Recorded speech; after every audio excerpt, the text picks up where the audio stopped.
is do whatever to another if you want them to do for you. That means do for someone else what you want done for you.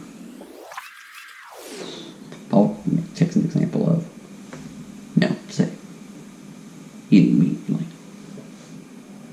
sacrifice to an idol.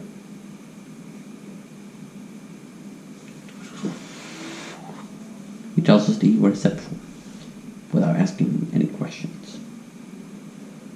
When we go eat at an unbeliever's house, we eat food without asking any questions, on the ground of conscience. But if someone tells you that it's been offered sacrifice, Paul says that we're not to eat it. We should not eat it. When we go to an unbeliever's house,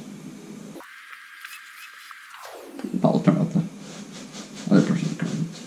He's not talking about our conscience, because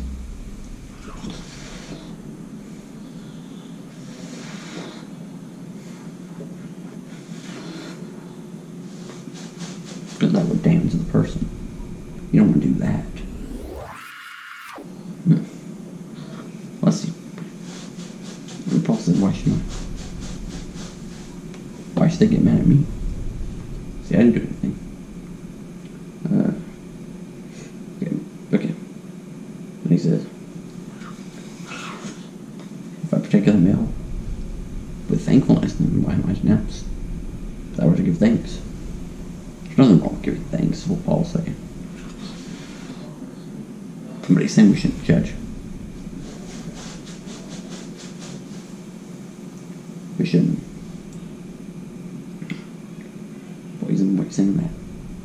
What is it that we do not proper sacrifice around that? We're doing what the other person say. Tell them unbeliever, come know Jesus. So here we go. So we need to love others like Jesus calls us to love. That means treating them with respect. Treating those people with respect. No, not. And honoring them. Like we need to respect other people's property, we need to respect their conscience.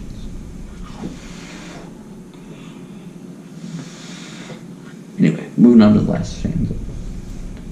Verse 31 through 33. So whether you eat or drink, or whatever you do all to the glory of God.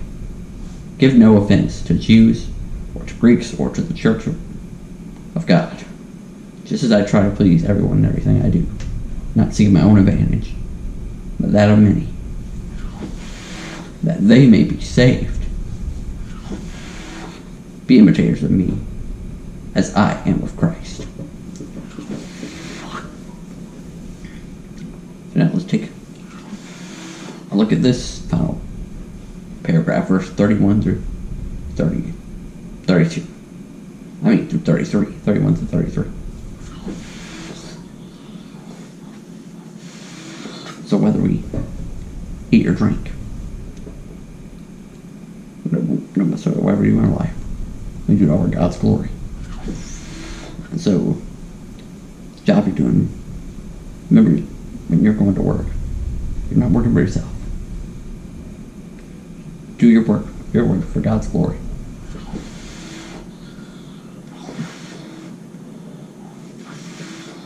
So if you're an athlete, then do your sport for God's glory. Play your sport for God's glory. If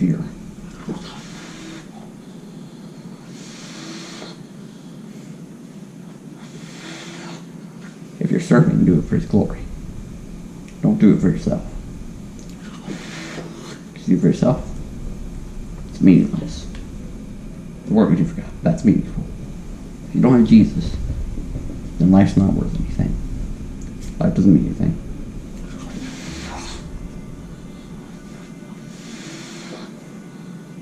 Again, no offense to Jews or Gentiles or Church of God. Also, he's trying to please everyone and everything he does. pleasing God first and foremost, and pleasing others as well.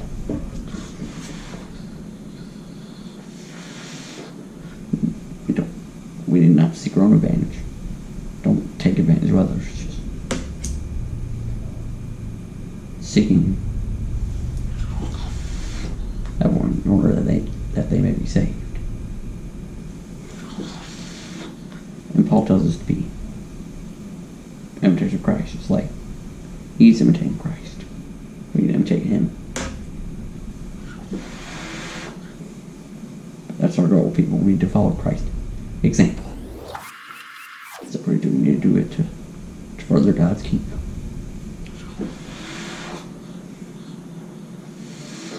And we're to do everything for his glory. That means living out Jesus wherever you are.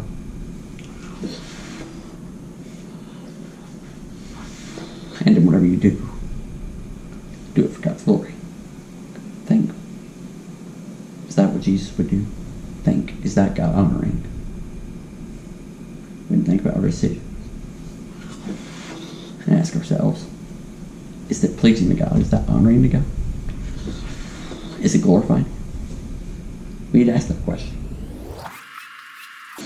All things are lawful for believers, but not all things are beneficial. Now go back to verse 23 through verse 30.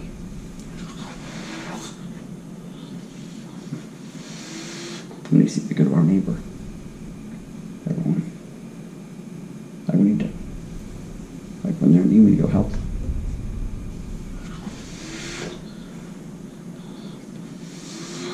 If God's putting it on your heart to be generous and to give to them, then give.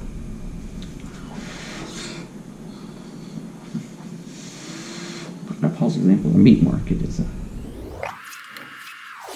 he said, Paul's saying that we need to not. We need to eat our food without complaining.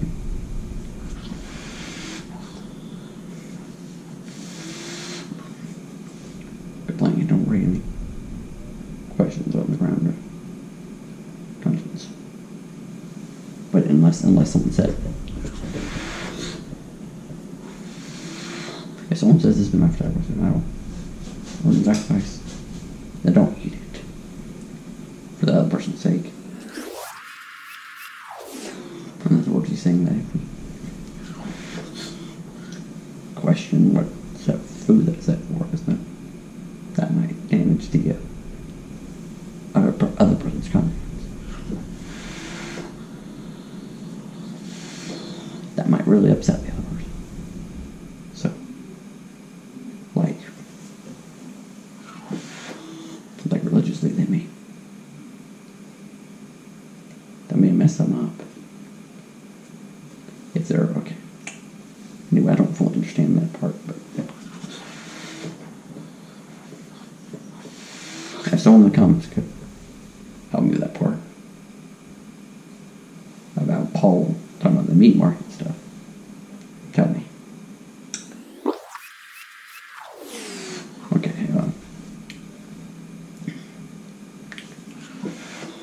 Remember when you need to remember. Rely on God's Spirit to resist temptation and sin. And to fight these temptation battles that come our way. Because Satan's going to come at you every day with all kinds of temptations. It could be anger, complaining, lust, pride, envy. There are many different things that Satan can tempt you with. And Satan's going to come at you where you're weakest. He's going to attack you. So if you're weak in the area of anger, he's more likely going to attack you. Try to make you angry.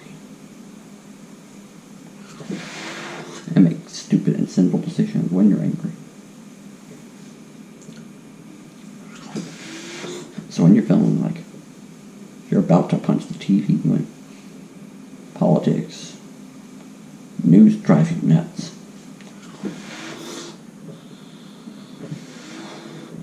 then turn it off.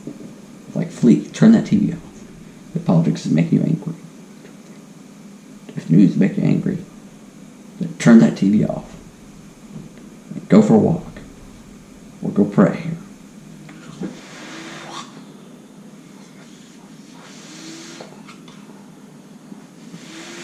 Or go listen to music or something.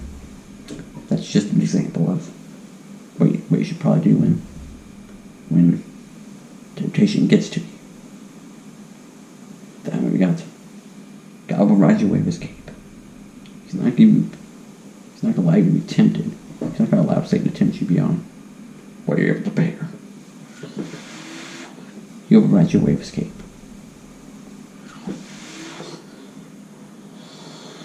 But just remember that. That's a promise. He will. Is that a promise? Oh, no.